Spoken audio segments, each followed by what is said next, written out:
The hallway smelled of dust and fear, the kind that only lingers in forgotten corners of youth. The echo of laughter carved through the sterile air, sharp and cruel, bouncing between metal lockers that had seen too many tears. A boy stood alone, clutching his worn backpack as words sliced into him like invisible knives. The world outside that school moved on, but inside, time stalled on humiliation. He tried to disappear, folding into silence, hoping that stillness might save him. But the louder he prayed for quiet, the more the noise found him, mocking, relentless, alive. It wasn't just cruelty. It was choreography, a ritual of dominance that made the meek smaller. And yet, behind those lowered eyes, something fragile began to harden, not into hate, but into a promise. One day, I'd see him differently. The classroom hummed with the low thrum of whispered jokes and tapping pencils. The teacher's voice, monotone and distant, barely cut through the static of teenage cruelty. In the corner, the quiet boy sat motionless, pretending to copy notes he could no longer see through the blur of shame. Every laugh felt like a pin against his skin, every sideways glance a reminder that silence was his only shield. He imagined himself invisible, fading into the chalk dust that floated through the sunlight slicing across the desks. A question was asked, and he knew the answer, but his voice stayed buried, strangled by fear of mockery. The world had taught him that truth didn't belong to the quiet. Yet somewhere, deep beneath the ache, a seed of defiance began to pulse, small, unseen, but alive. Lunch was a battlefield disguised in laughter and cafeteria smells. The sound of trays clattering and sneakers squeaking on linoleum masked the cruelty brewing at one table. He sat alone at the far corner, pushing cold fries across a plastic plate, pretending not to notice the stares. The world around him moved fast, too bright, too loud, while he remained still, caught in a silence that screamed. Somewhere deep inside, the pain began to crystallize into something sharper than despair. He watched the loudest among them, laughing without consequence, never realizing they were forging the resolve that would one day overshadow them all. It wasn't revenge, he imagined. Not yet, just escape. Escape and survive. After school, the hallways emptied into silence, the kind that felt almost holy after a day of cruelty. He stayed behind, sitting by the window in the deserted library, surrounded by the whisper of turning pages and the faint hum of the heater. Outside, the sky bled into orange, the sun setting behind the town's rooftops. Between stacks of forgotten books, he found refuge, sketching designs on scrap paper. Inventions, systems, impossible dreams. It was here, in the quiet hum of self-made worlds, that he felt alive. For a moment, the laughter and pain blurred into distant memory. He didn't know it yet, but these stolen hours would one day shape his empire. The empire that would lead him right back here. Night settled over the small town like a blanket of regret. He walked home along cracked sidewalks, the distant glow of streetlights flickering like fragile promises. Houses lined the road, warm with laughter he could never join. In the reflection of a store window, he saw himself, small, tired, and yet unbroken. The world had tried to shrink him, to silence his worth, but something inside him refused to vanish. He whispered the same words again and again, like a prayer or a curse, one day. Each repetition hardened his resolve. The snow began to fall, quiet and forgiving, covering the scars of the day. In that silence, he smiled for the first time in weeks, not out of joy, but belief. Rain tapped against the windows like a slow countdown to collapse. The morning air inside the classroom felt heavier than usual, thick with the residue of last night's gossip, a cruel rumor twisting his name into a joke. Everywhere he turned, eyes followed, smirking, whispering. Even silence had a sound here, and it was made of ridicule. He kept his head down, knuckles white on the desk, trying to breathe through the sting that pressed against his chest. But something inside him cracked. Not loud, not visible, but final. There are moments when humiliation stops being pain and becomes clarity. As he stared at the rain sliding down the glass, he realized he was done waiting to be seen. The world would see him, but on his terms someday. By noon, the storm outside matched the one inside him. The locker door slammed. A cruel prank revealing the photos taped to it. His face, edited, mocked, printed dozens of times. Laughter burst like fireworks in the hallway, cruel and unstoppable. For a heartbeat, he couldn't move. His chest hollowed, his breath vanished. And then, without warning, he tore the pictures down one by one. The laughter didn't stop, but something shifted, not in them, in him. The humiliation became fuel. The silence that followed was the sound of transformation, quiet, trembling, dangerous. Sometimes a person breaks so deeply they stop bleeding. They start building. He found refuge behind the school, beneath the old bleachers where rust met rain. The world was quiet there, except for the wind whispering through metal ribs. His hands shook as he held one of the ruined photos, watching the ink run down with the water. For years, he'd believed silence was safety, that if he stayed small enough, he'd be spared. But the world had proven otherwise. He tore the photo in half and whispered words he'd never spoken before. Never again. Not to them, but to himself. The phrase wasn't rage, it was birth. For the first time, his silence wasn't surrender. It was preparation. When he finally returned home, the house was empty. Just the hum of the refrigerator and the rain tapping the roof. He sat at the kitchen table, dripping, staring at his reflection in a half-filled glass of water. Everything felt smaller now. The town, the voices, the pain. He opened his old notebook, pages smudged from years of ideas no one cared to see. But tonight, it wasn't about being noticed. It was about escape. The words, "New Start," took shape across the paper, shaky but certain. He didn't know where he'd go, only that he couldn't stay. The sound of thunder rolled outside, and he smiled faintly. For the first time, the storm didn't scare him. It sounded like freedom. The next morning, the sun rose cold and clear, indifferent to everything that had broken the night before. He walked past the school one last time, hands in his pockets, backpack slung loosely over one shoulder. There were no goodbyes, no witnesses, just the faint hum of a world had outgrown. The road ahead shimmered with the promise of distance. He didn't know what waited beyond the horizon, only that it had to be better than this. As he stepped into the light, the weight of his past began to lift, one painful memory at a time. The quiet kid was gone now. In his place walked a dreamer. Invisible no longer, unstoppable soon. The city breathed differently, louder, faster, alive in ways his small town never was. In a cramped apartment overlooking the skyline, he worked under the dim glow of a desk lamp, surrounded by screens and sketches. Every keystroke was a heartbeat. Every failure another scar turning to armor.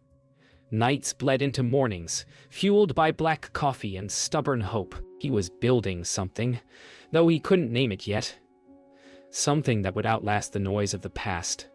The boy who once cowered in silence now found rhythm in creation. The laughter that once haunted him had become background static to the symphony of ambition. For the first time, the quiet felt powerful. Years condensed into late nights and quiet victories. The first investor meeting felt like walking into the battlefield had been training for all his life. The men in suits looked through him at first. Another dreamer with impossible plans. But when he spoke, the room changed. His voice no longer shook. It cut through with precision. Every sentence carried the weight of a boy who had once been dismissed. He wasn't seeking approval anymore. He was defining it. And as the handshake sealed his first deal, he didn't feel pride, only peace. The world that had ignored him had finally started to listen.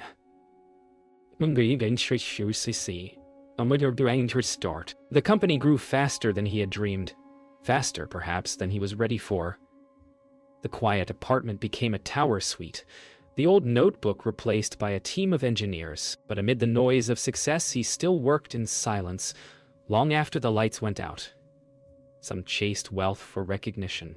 He built his for redemption. He didn't want applause. He wanted to prove that the quiet could echo louder than cruelty. At night, he'd stare out at the city's pulse and wonder if those who once laughed at him could feel his presence in the glow of the skyline. He didn't need them to. Their memory had already served its purpose. Fame came quietly, not through headlines, but through influence. His company changed lives, funded schools, gave voices to those once overlooked. The irony wasn't lost on him. The world that silenced him now paid for his ideas. Yet the more he gave, the emptier the victories felt.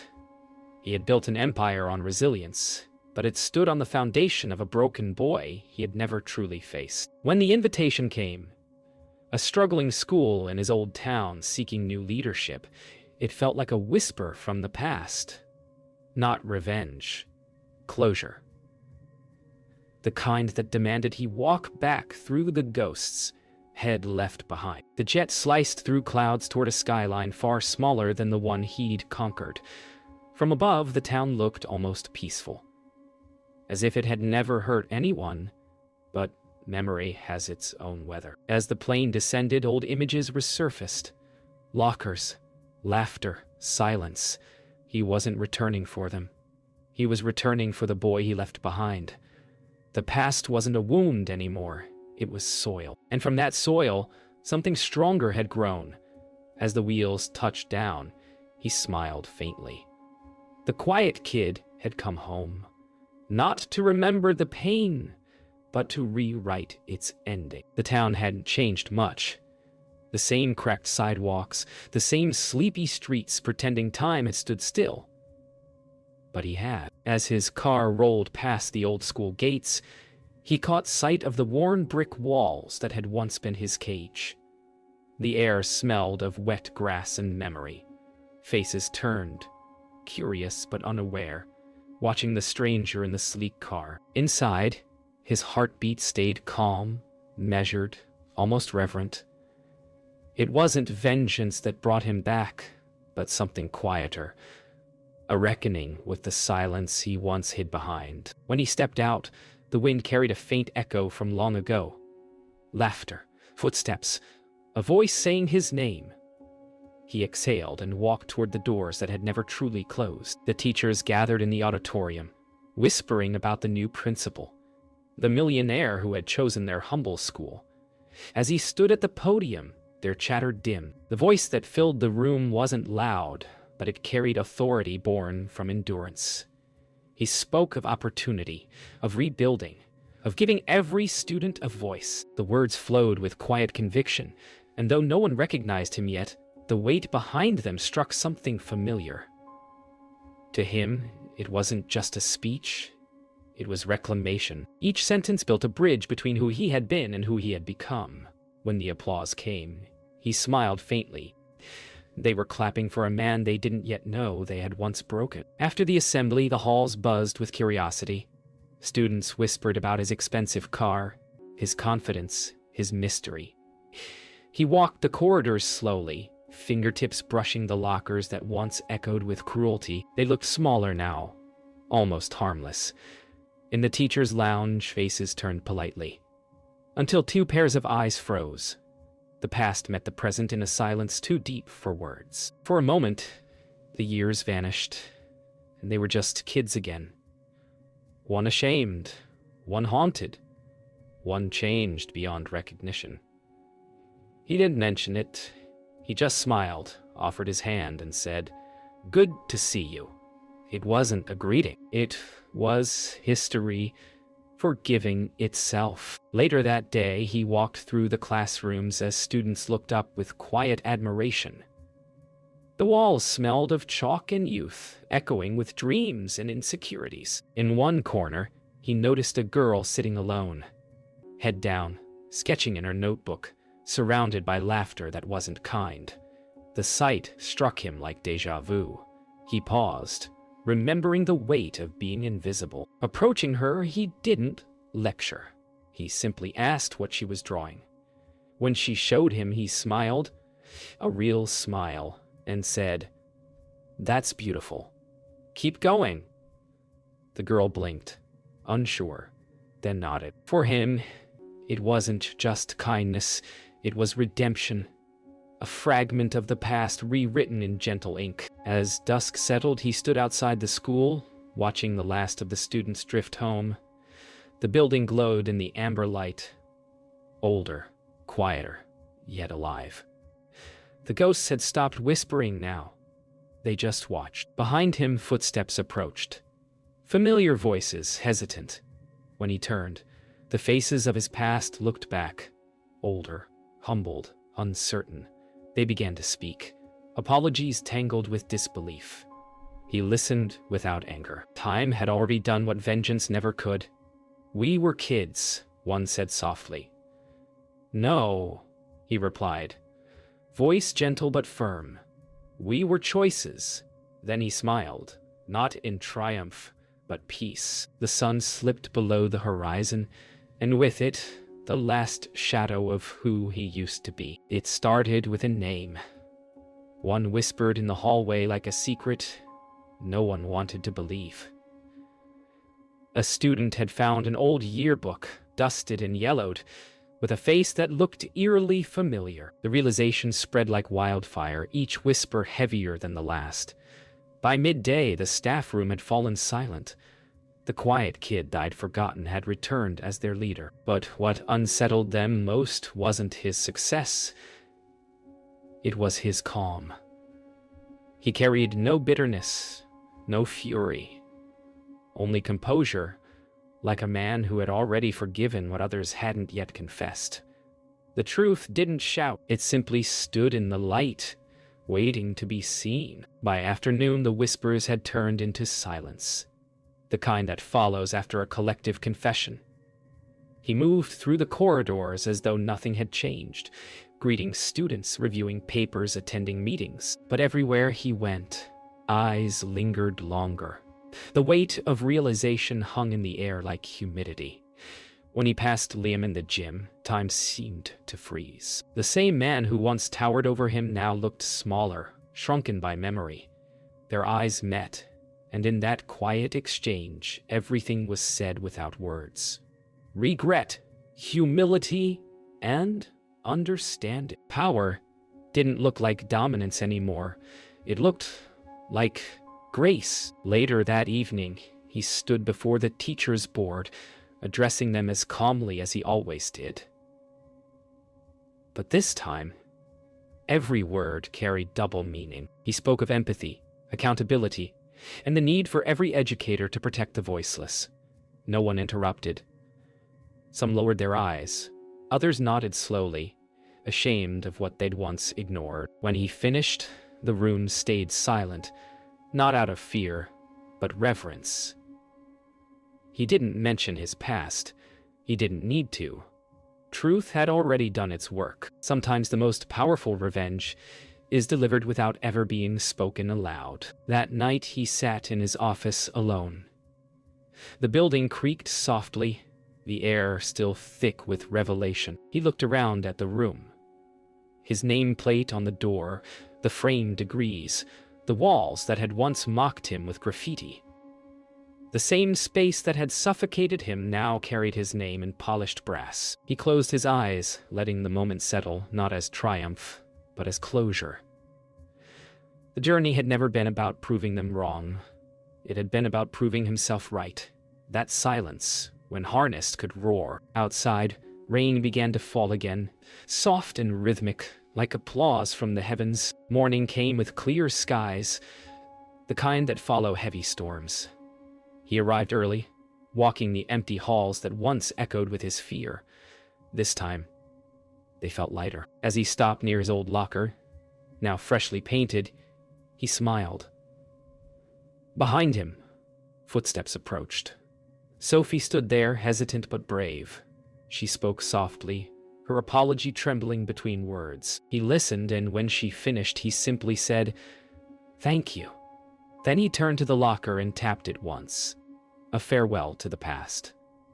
The door clicked shut, and with it, the echo of everything he had overcome. The day began like any other, until he found Liam waiting in his office doorway. The man looked older than his years, his confidence worn down to raw apology. The air thickened as the door closed behind them. Words stumbled out, regrets, excuses, fragments of what once was cruelty masked as youth. He listened, silent, the same way he had all those years ago. But now, his silence carried authority, not fear. When the confession ended, he spoke softly, almost kindly. "I forgave you long before today." The sentence hung in the air, heavy and liberating. For both of them, it felt like the sound of a chain breaking. Later that afternoon, Sophie entered, her hands clutching a stack of old yearbooks. She placed them gently on his desk, relics of their youth, pages filled with laughter that had always excluded him. Her eyes shimmered as she confessed how long she'd carried the guilt, how silence had made her complicit. He didn't interrupt. He simply watched her face as truth unraveled. When she finally looked up, expecting anger, she found none. "We were all different people back then," he said. "What matters is who we became after." Tears filled her eyes, not from sorrow, but from the relief of finally being seen as human again. That evening, he gathered the faculty in the auditorium for a private meeting. No titles, no hierarchy, just truth. He spoke about empathy, about how pain becomes purpose when understood rather than ignored. He didn't name himself the victim. He named himself proof that change was possible. The room was silent except for breathing and the occasional shift of emotion breaking down walls of pride. As he finished one by one, the teachers stood, not applauding but acknowledging. Redemption wasn't applause, it was acceptance. And for the first time, the place that once silenced him had finally learned to listen. Outside, after the meeting, he stood beneath the night sky, letting the cool wind cut through the heat of emotion. The school behind him glowed with soft lights, a beacon instead of a burden. Liam joined him again, quieter now. They didn't speak at first. Sometimes silence holds more truth than words ever could.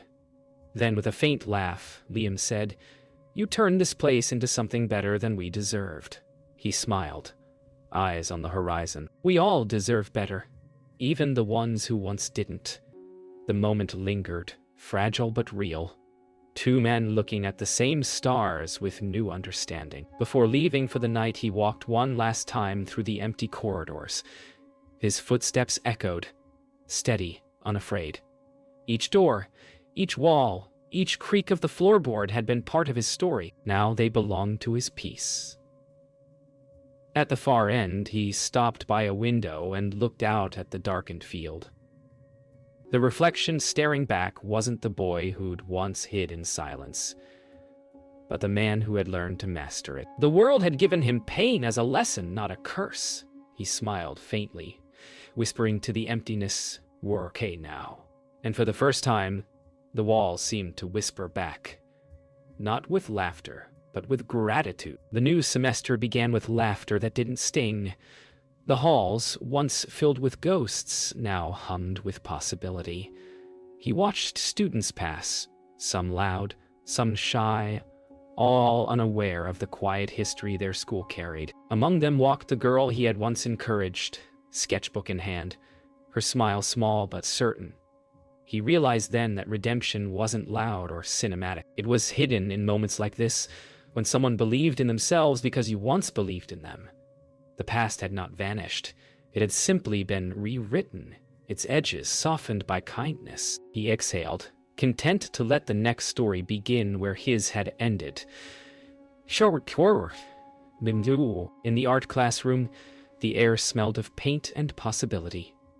He stopped by Maya's desk, where her new mural design sprawled across the paper. A phoenix rising from a cracked foundation. She explained that it was about starting over, about how something broken could still become beautiful. Her words mirrored everything he had lived. As he listened, a quiet smile spread across his face. "Then paint it," he said simply. "And make sure it stays up long after we're gone."